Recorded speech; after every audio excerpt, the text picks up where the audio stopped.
Welcome to the Learning Pines YouTube. We hope this video helps. You begin by making the phone safe and available. Mount it or connect to CarPlay, enable location services, and set Do Not Disturb while driving.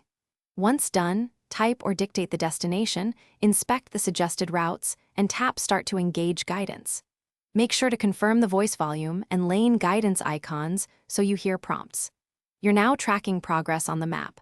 Follow the first voice prompt and prepare to merge or turn as indicated. While driving, rely on Siri to change route or ask for Ida so you keep hands on the wheel. Once you commit to a route, monitor lane guidance and the upcoming maneuver prompts. These reduce last-minute lane changes. If traffic appears, use the map's alternative route suggestions. Make sure to confirm before it switches. Also, check live traffic icons and predicted delay minutes so you understand why a reroute happens and stay calm when directions change. As you reach the destination, follow the final prompts and reduce speed for a safe arrival. Use the parking marker if you need to stop. Once parked, tap N to stop navigation and check the route summary for travel time or notes.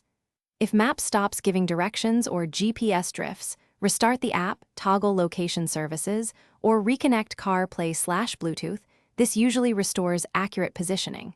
If problems persist, reboot the phone to clear location sensor hiccups and try again. Thanks for watching. Consider subscribing if we helped you.